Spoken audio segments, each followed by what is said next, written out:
rather stay in my stunning auto mode. But then I couldn't do this. He's made it black as night.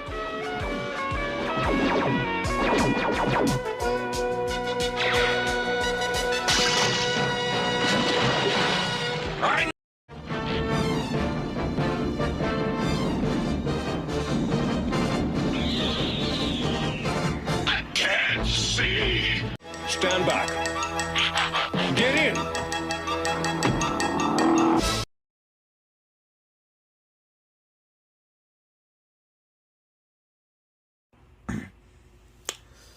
Welcome back once again, everyone, to another video review. In today's review, I will be taking a look at the Transformers War for Cybertron Kingdom Deluxe Class Autobot Trax. And while he would stay in his stunning auto mode, we wouldn't be doing this review because obviously this is probably the best version of Trax we are gonna get since well, the old generations reveal a shield toy, which was good for its time, but is outdated. So, we'll take a quick look at the packaging and the collector card it comes with before we take a look at the figure in both of his modes. So Trax comes in your standard Kingdom Deluxe packaging. Up front shows an image of him in alt mode, this side in robot mode. Obviously they have to put Autobot in front of his name to keep the trademark, since they can't just call him Trax anymore. He's a deluxe class, Transformers Generations Text, Kingdom War for Cybertron Trilogy. He is number 26 in the line, being part of the third wave of Kingdom figures. Nice Autobot symbol right here, War for Cybertron Trilogy. The back transforms to 21 steps between robot and car mode, and obviously, like the original toy and animation model, he transforms into the flying car mode. On this side, Kingdom art panel, and that pretty much does for packaging. As for the golden disc collector card that he comes with, I got Megatron, and peel it back, becomes Galvatron, which is pretty much obvious in most continuities, especially in G1. And for those of you who have seen the 1986 movie, you know that Megatron and a few other fallen Decepticons are found by Unicron and were recreated into new characters. So there you have that. Now taking a look at Trax. As I said, this is probably the best version of Trax we are ever gonna get. Now obviously Trax is one of those characters who is a bit full of himself, especially since he praises his alt mode way too much. For those of you that have watched the Generation 1 cartoon, you know exactly what I'm talking about, because his alt mode is that of a Corvette C3, and he knows why his alt mode is stunning. And I'm pretty sure we all know why, because look at this thing. Now, obviously you can plug the weapons right up here.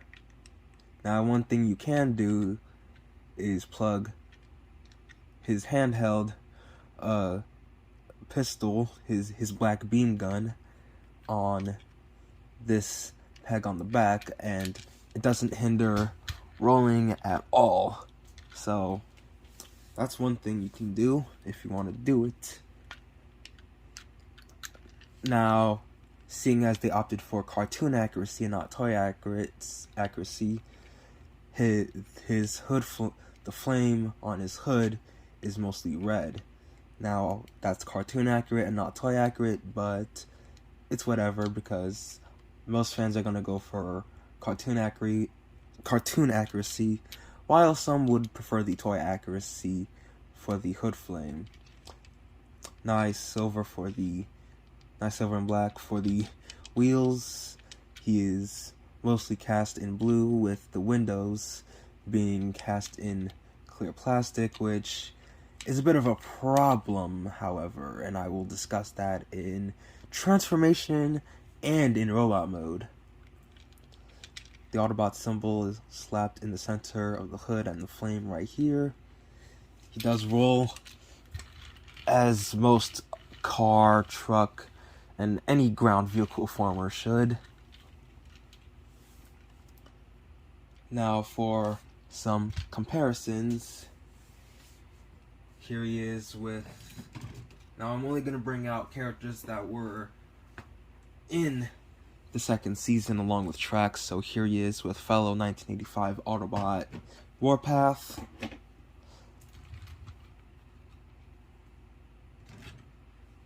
So you can see how that works out.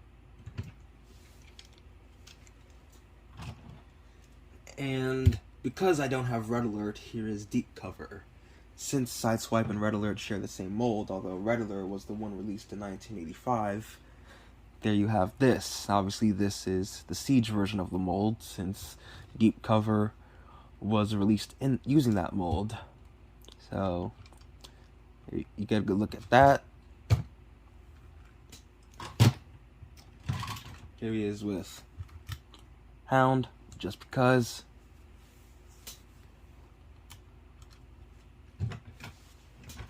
Here he is with Optimus and Starscream. Obviously a jet former is bigger than a car former. So there you have that. Now, guess what? Trax can fit within Optimus's trailer, given the slimness of his alt mode.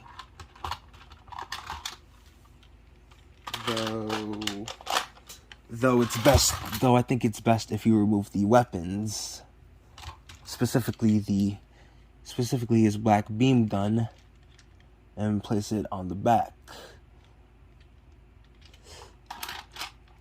And it fits for the most part, so that is something you can do. And it, like I said, it is doable, and Trax is one of the few that can fit in Prime's trailer, whereas some of the others that I have haven't been really successful in doing so. Here they both are, so you can see how that works out.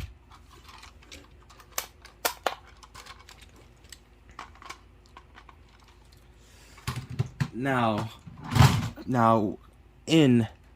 before we get to transformation, let's take a look at the flying car mode, which, well, is pretty much somewhat between the transformations. So, obviously what you want to do is fold up these sections within, like so. These will fold up to become wings. Fold out these sections, untab them from here like so. Fold out what will become his arms, rotate right here like so, fold out the wings. It is a bit tricky to do, however, so watch out.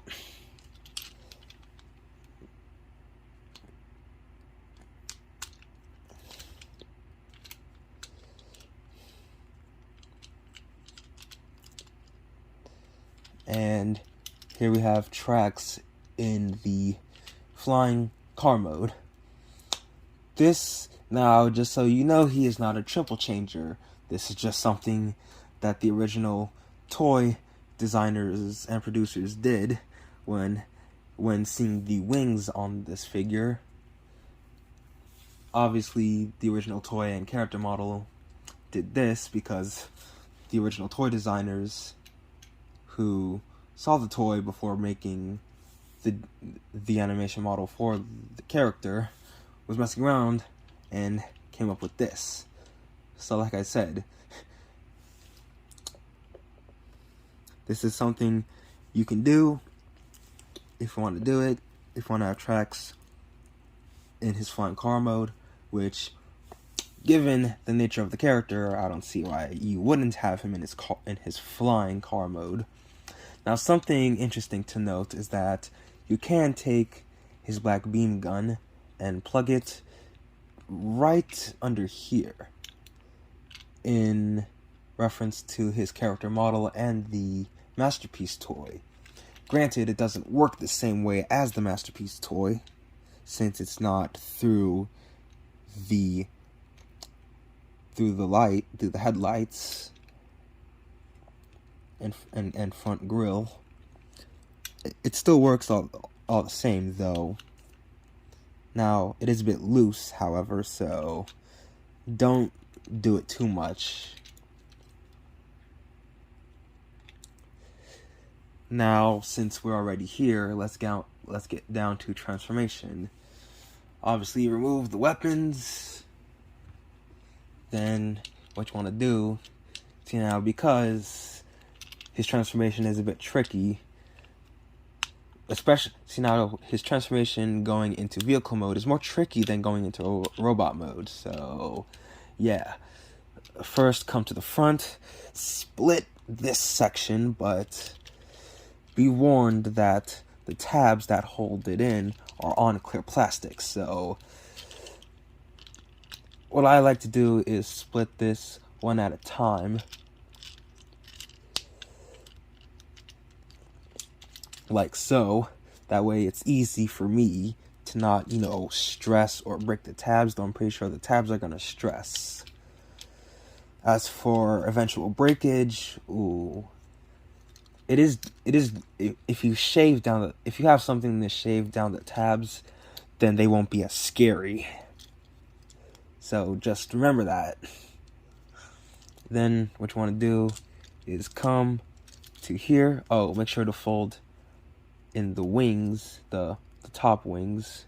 That is, take this whole top assembly, fold it back like so. Come to the front. Obviously, the front will become his legs.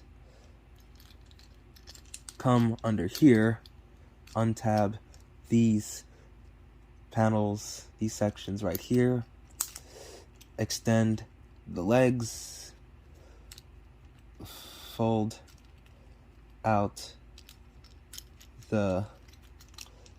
down the feet. It's tricky to do, but you can do it. Like so. This will become his shins and part of the lower leg, like so.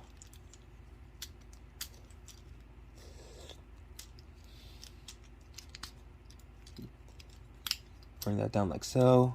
Close this section in right here.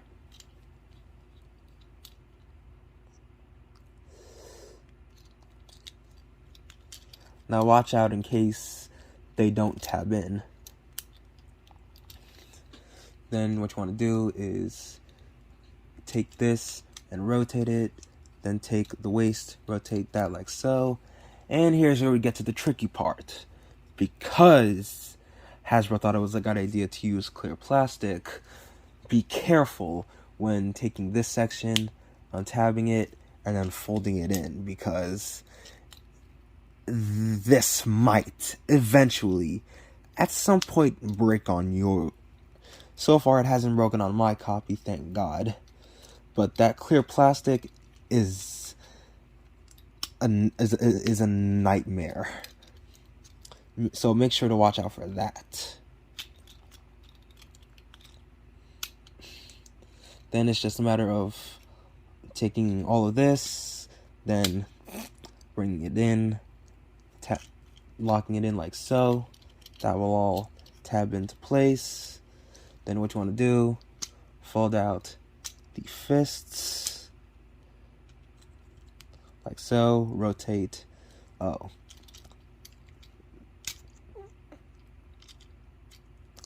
There you have that. Adjust the wings however you want them.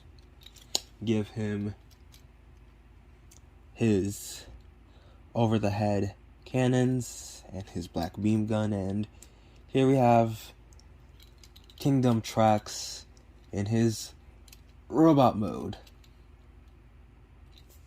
And as I said before, this is probably the most accurate figure of G1 Trax that we are ever going to get.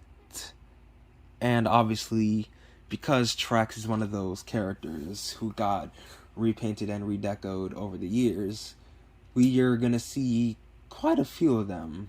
One of them being Road Rage, who has now been released as a Target exclusive, which was to be expected since obscure characters are exclusives, though obviously that's not always the case. So taking a look at the details, nice blue, white, and gray going on for most of him.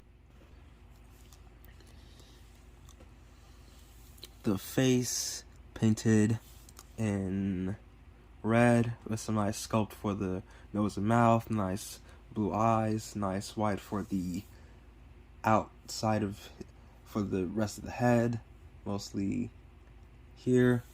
Obviously white for the wings, blue for the main body, nice red Autobot symbol slapped in the middle of a yellow panel.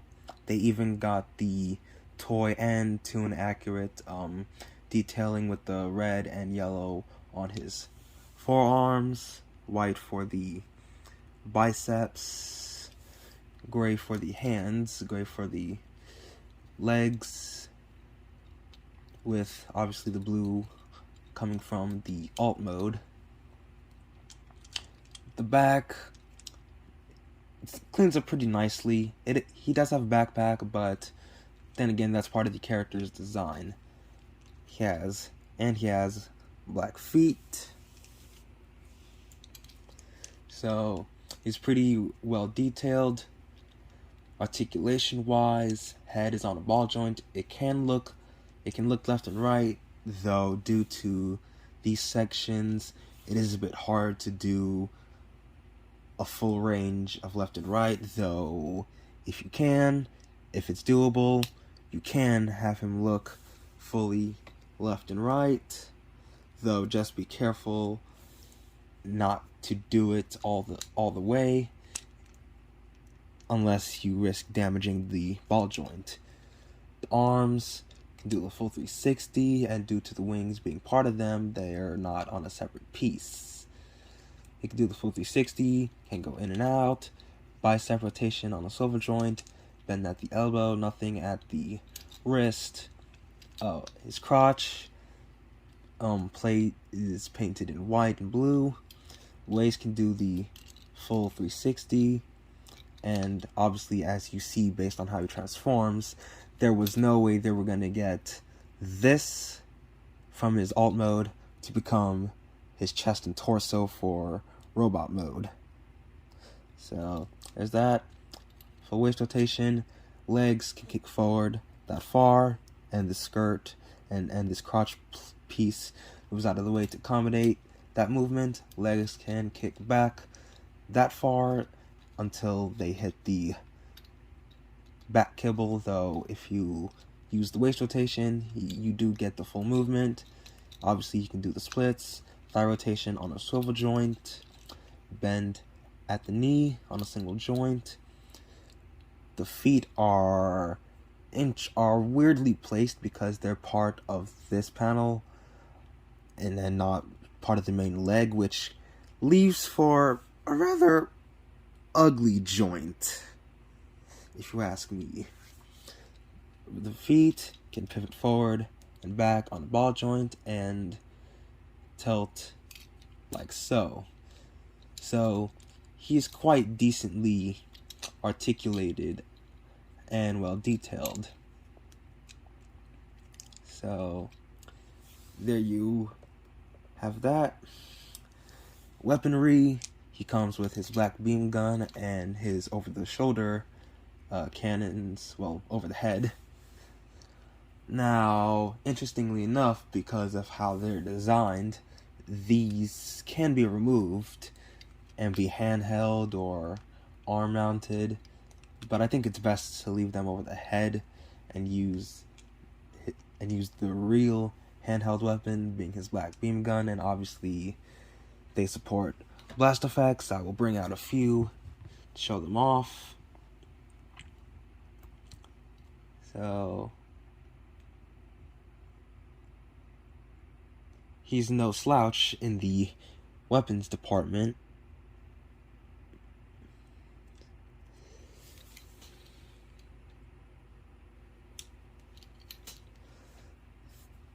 He does have, of course, the obvious War for Cybertron Trilogy ports. He has ports on top of the shoulders, ports atop of the over the head cannons, right here on the back, as you saw from vehicle mode. One on the arm, one in the fist, obviously, one in the leg, and a useless one in the foot, though it's not really a useless one, since obviously all mainline figures have that someplace. So yeah. And as for blast effect compatibility, he does have one on the shin, one on his wing, his left wing, one near his right shoulder. So yeah, so he's obviously no slouch in that. So there you have that. Moving on to some comparisons now. Let me just take the blast effects off real quick.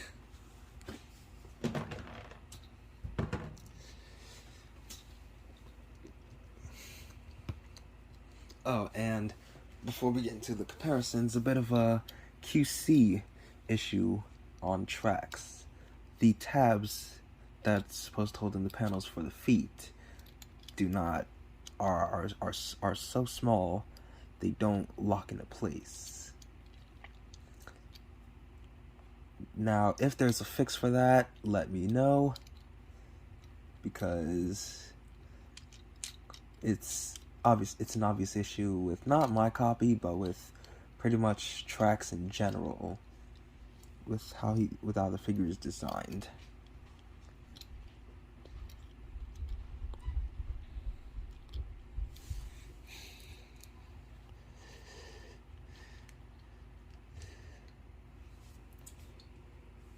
Here he is with Optimus and Starscream.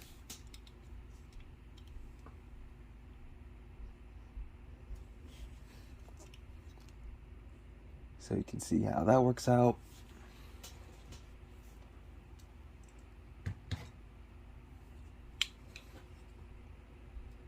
Here he is with Jazz and Hound.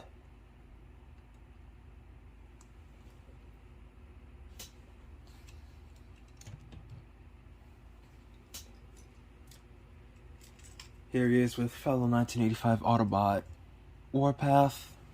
And because I don't have Red Alert, here he is with Deep Cover, seeing as they're the same mold.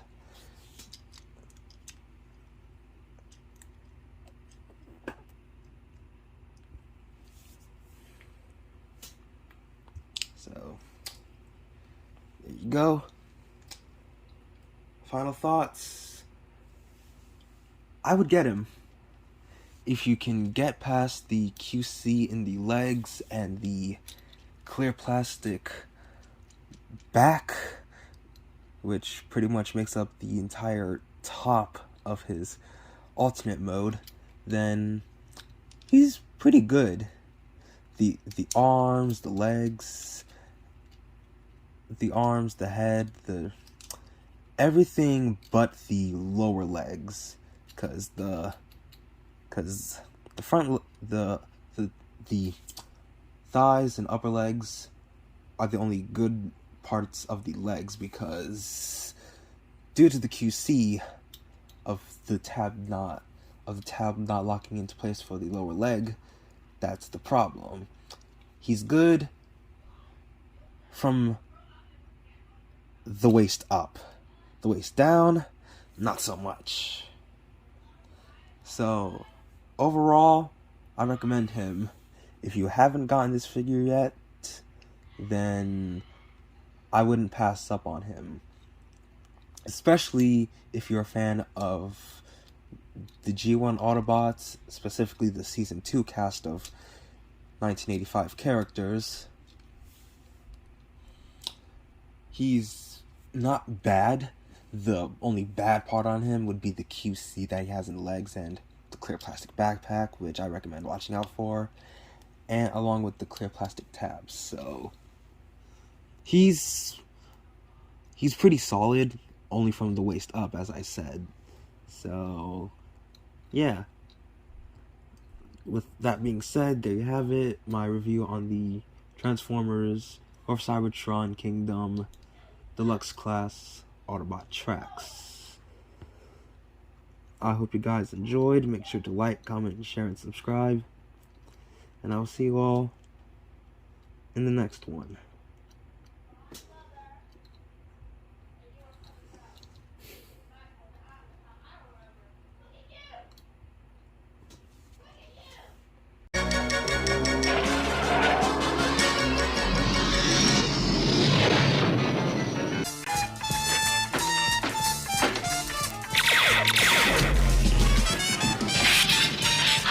Get in!